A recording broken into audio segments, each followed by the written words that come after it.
There is a moment most men never speak about out loud. You are somewhere ordinary, a cafe, a gathering, a sidewalk, and a younger woman looks at you, not through you, not past you, at you. And something in you responds before your mind can intervene. And then your mind intervenes hard. You tell yourself it was nothing, that she couldn't possibly, that whatever you felt was the product of wishful thinking, not reality. You tuck it away before it can embarrass you. You move on. But something lingers. That lingering is not delusion. It is not vanity. It is something your nervous system registered before your self-doubt could drown it. And what it registered was real. This video is not going to tell you that age doesn't matter. That would be dismissive of something real. Age matters, but not in the way society has convinced you it does. The story you have been handed, the one that says you are automatically disqualified from genuine attraction because your birth year falls outside some invisible acceptable range. That story is not psychology, it is noise. And it has cost a lot of men something they deserve to understand. There is one reason deeper than confidence, deeper than success, deeper than anything surface or strategic that a younger woman keeps returning to a man like you. We will get there. But first, you need to understand what she is not telling you because she probably doesn't have the language for it herself. She only knows how it feels. Let us start by clearing out the noise so you can actually hear what this is about. You already know the cultural response to this subject. You have seen it in raised eyebrows, heard it in questions designed not to explore but to shame. Maybe you have internalized some of it yourself. The voice that says this is inappropriate. This is self-deception. This is something a man does because he cannot accept his own stage of life. That voice speaks with such confidence that most men simply accept it as truth. But here's what that voice never addresses. Attraction is not a social calculation. It is a nervous system event. And the nervous system does not consult a calendar before it responds. When a woman feels something toward a man, her body does not first pull up a spreadsheet. She is not running an algorithm that subtracts your age from hers and generates a compatibility score.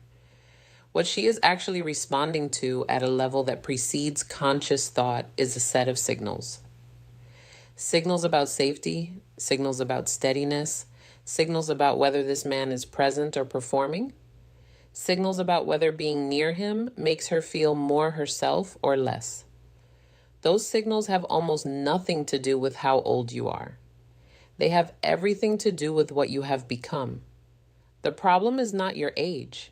The problem is that you have been trying to understand her response through a framework that was never designed to explain it. You have been measuring yourself against a standard built for a different kind of attraction, one based on speed and novelty and physical competition. And by that measurement, you will always come up short. But that is not the measurement she is using. The things you have been quietly apologizing for, the slowness, the gravity, the lack of urgency, the certainty you carry, these are not liabilities dressed up as virtues. They are the signal itself. And some women read that signal louder than anything else a man could offer. Here is what most men at any age fundamentally misunderstand about what is happening when an older man draws a younger woman in. They assume she is tolerating the gap, that she is making a compromise somewhere, trading something she would prefer for something else she values more. That eventually the gap will become a problem she can no longer manage. They imagine her attraction as partial, as contingent, as something with an expiration date written into it from the beginning. That is not what is happening. For many women, especially those who have moved past the early rush of purely novelty-driven attraction, the qualities that come with significant life experience are not secondary. They are primary. And the age gap itself, the years of survival and refinement it represents, is not the obstacle to her attraction. In many cases, it is precisely the source of it. Think about what age quietly builds in a man who has paid attention to his own life. It builds the ability to sit in a room without needing to own it. It builds the capacity to let a moment unfold without forcing it toward a predetermined outcome. It builds a kind of emotional weight, not heaviness, but gravity. The sense that this man has already survived enough that he is no longer trying to prove something, that he has somewhere to stand that does not require your applause to remain solid. Now think about what a woman's nervous system is looking for. Not what her friends might approve of. Not what performs well in a cultural context. What the part of her that operates below her conscious reasoning is actually seeking. It is seeking that gravity, that stillness, the presence of a man who has nothing to prove to her. The young man who walks into a room slightly competitive, slightly anxious to establish himself, slightly volatile in his humor. He is visible. He is energetic and he can be compelling. But there is a different kind of man. The one who sits down, laughs quietly at something private and does not explain himself. The one who is not scanning the room for approval. The one whose presence has a weight to it that does not demand anything in return. She notices that second man. She may not know immediately why, but she notices. And the first exhale begins. Now we move deeper because noticing is only the beginning. What keeps her there by what turns a moment of noticing into something she finds herself thinking about days later is something more specific. Her attraction is not rooted in aesthetics the way many men assume it must be. Or rather, it is not only rooted there. For many women, especially those who have moved past their mid-20s, what registers most powerfully is not what a man looks like, but what it feels like to be near him. And the felt experience of being near him is constructed almost entirely from subtle subconscious signals. The pace of his speech, whether it is unhurried, not slow from lack of intelligence, but slow from the absence of anxiety. Whether he is speaking to communicate or to perform, whether there is space in his sentences, or whether they tumble forward in the compressed rhythm of a man who is afraid silence will cost him something. The quality of his gaze, whether it is present without being invasive, whether he looks at her as though she is someone worth actually seeing, not as a surface to be evaluated or an audience to be impressed. The absence of performance, this one is harder to name, but easier to feel. A man who is performing, who has adjusted himself for the occasion, who is presenting a version of himself calibrated for her approval, produces a kind of subtle friction in a woman's nervous system. She cannot always name it, but something in her is quietly working, constantly checking whether what she is receiving is real. And that work is tiring. It erodes the ease a connection needs to deepen. A man who is simply present, not performing, not managing his image, not monitoring her response to calibrate his next move, produces the opposite effect. The friction disappears. The quiet checking stops. She relaxes in ways she often does not even register consciously. She is in a conversation with him, and at some point she realizes she has not once checked her phone. She is not braced for a sharp comment, for a competing narrative, for the anxious undertow of a man who quietly needs her to confirm that he is enough. She has simply been here in the conversation, and something in her has been exhaling slowly without her permission. She does not know exactly what she is responding to, but she feels the difference and the difference registers. There is another quality that older men often carry without realizing its power, and it is one of the most precise signals a woman's nervous system reads in the early stages of connection. It is his relationship with silence. Most men, particularly those who feel the pressure of making a strong impression, work hard to fill silence. They treat a pause in conversation as a problem to be solved, a gap to be bridged, an absence that reflects poorly on them. They chase the laugh, hurry to the next topic, reach for a story before the previous moment has fully settled.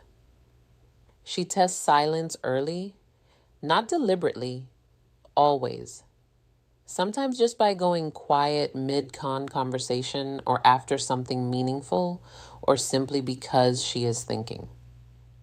And the way he holds that silence tells her something no amount of articulate speech ever could. A man who panics in silence is telling her that his inner world is not settled. That he needs the conversation to keep moving because the stillness is uncomfortable for him. That he requires a certain level of stimulation and response to feel secure. A man who holds silence, who lets a moment breathe without compulsion, who does not rush to fill the space with noise, is telling her something entirely different. He is telling her that he is comfortable being here without anything to perform, that the space between words does not threaten him, that he does not need her constant engagement to feel okay. She goes quiet. He stays with it. He does not fidget verbally. He does not pivot. He simply holds the space present without pulling against it. She leans slightly forward. The became connection, not distance, and she felt it. This is not a technique. This cannot be faked in any sustained way. It is the natural byproduct of a man who has genuinely arrived somewhere in himself, who has accumulated enough living that the quiet no longer feels like emptiness. It feels like room. And this is where it becomes important to understand something that most men, younger or older, never fully grasp about what she is actually searching for when she allows herself to get close to someone. We have been building toward it. Everything up until now has been preparation for this. There is something beneath all the signals we have examined, beneath the stillness and the unhurried presence and the silence and the gravity. Something that explains why those things matter and what they are pointing toward. We are about to go there. She is not naive about what she wants. The younger woman who finds herself drawn to a significantly older man, who allows herself to follow that pull past the cultural noise and into something real. She is in most cases not doing so from inexperience. She is doing so from information. Many of these women have already had the other version. The relationship that felt like the right age on paper and the wrong emotional texture in practice. The partnership where everything looked correct from the outside, but required constant vigilance on the inside. The dynamic where love was present, but emotional stability was not. Where tenderness could turn unpredictable. Where disagreement could become destabilizing. Where she spent more time managing the mood of the connection than simply existing within it. She knows what that costs, not theoretically in her body. She has felt the specific exhaustion of loving someone whose emotional architecture was still under construction. Not blaming him, just knowing with the kind of quiet certainty that only lived experience produces that the texture of that was not what she wants to carry forward. When she encounters a man whose emotional structure is already built, who can disagree without escalating, who can hold a position without needing to win, who does not require constant emotional maintenance to remain stable. She does not respond to this with her head first.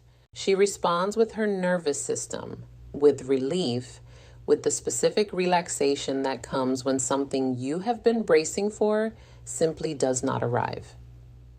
He disagrees with something she says, and instead of withdrawing, going cold, getting defensive, or pressing toward a victory that would cost the connection, he simply holds his ground calmly without making it mean something it doesn't need to mean, without needing her to capitulate in order for him to feel secure.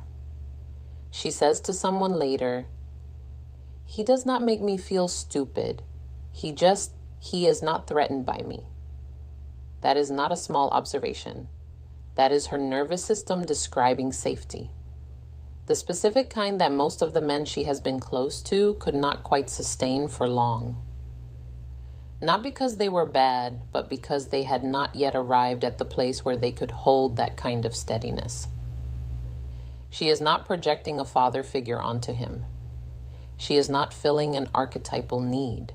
She is making a clear-eyed recognition of something she has been looking for and had not found, and finding it in him.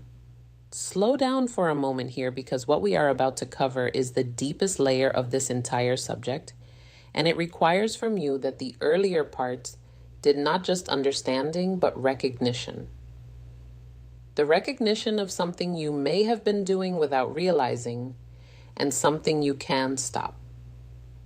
She is watching for one thing more than almost anything else. It is not your status, though, that can be part of what creates the context for it. It is not your appearance, though presence shapes that. It is not even the steadiness we have been discussing, though, that creates the conditions for it. What she is watching for is whether you will allow her to be herself fully without managing herself, without it disturbing your equilibrium. Most men, without realizing it, create subtle pressure around women. They are drawn to, not deliberately, not maliciously, but the pressure is there. The pressure of their approval need. The way they lean slightly forward when she is warm and slightly back when she is difficult. The way their energy shifts when she says something unexpected or strong or contradictory. The way their comfort depends in some invisible way on her being easy to be near.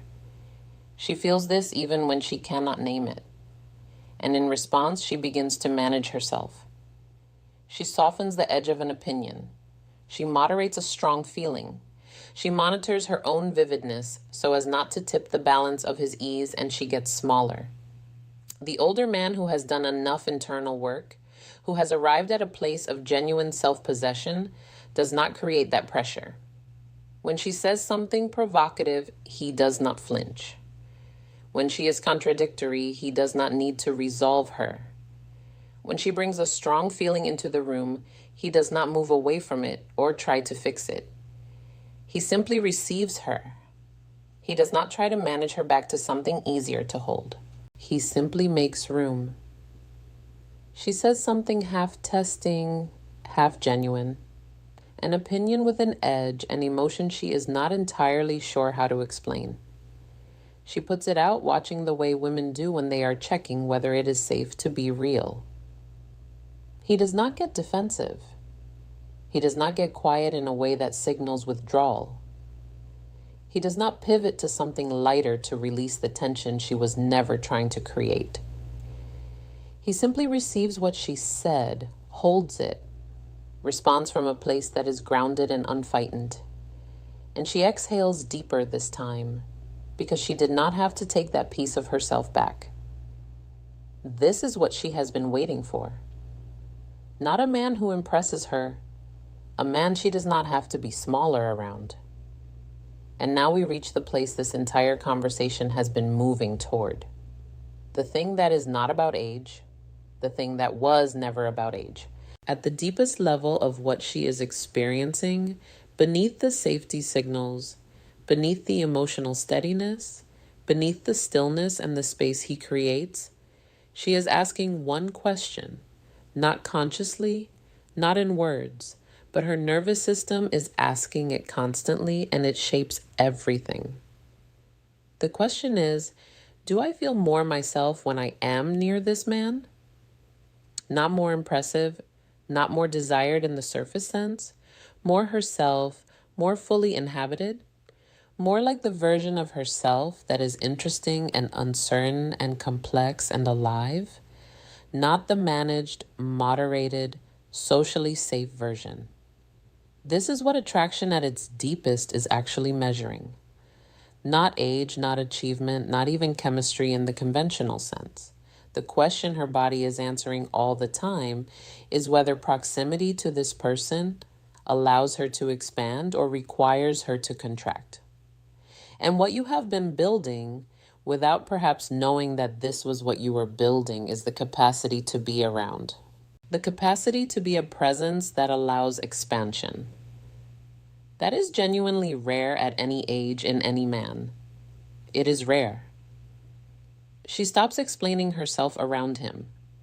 Not because she has nothing to say, but because she has stopped calculating whether what she has to say is too much. She laughs in a way she has not laughed in a long time. Not the curated laugh, but the unguarded one. Or she goes quiet in a way that feels like relief, not like absence. Not because he said something remarkable, not because he performed anything exceptional, but because nothing in him was pulling against her. The age gap at this level is simply not what is being measured. What is being measured is the felt experience of being near him, the safety of it, the expansion of it, the specific quality of a presence that neither crowds her nor withdraws from her, that holds its ground without holding her down. And that quality, the stillness, the safety, the emotional architecture that does not require her to be smaller, has no age attached to it. It is simply rare, and she recognized it in you. The question you walked in with was, am I too old for this to be possible? That was the wrong question, not because age is irrelevant, but because it was pointing you toward the wrong measurement. The right question is simpler and deeper. Have I become someone whose presence allows another person to feel more fully themselves? If the answer is yes, and for many men who have lived honestly through their years, it is yes, then what you carry is not a liability. It is something genuinely worth being near. And the right woman does not just tolerate that, she recognizes it in her body before her words can catch up. You do not need to announce this. You do not need to explain it or prove it or package it for her approval. You only need to be it and to stop apologizing for the years that made it possible. What you carry is not a remnant of something that was better earlier. It is what was always being built. And the men who understand this, who stop competing on terms that were never theirs to begin with, and simply allow the weight of what they have become to be present, discover something that the noise never prepared them for, that it was never the gap she was measuring. It was always the gravity. If this opens something for you, a different way of seeing yourself in this, a quieter and more grounded frame, there is more here worth exploring. The next step is not strategy. It is understanding more deeply what she is looking for before she can name it herself. That is what the rest of this channel is built on.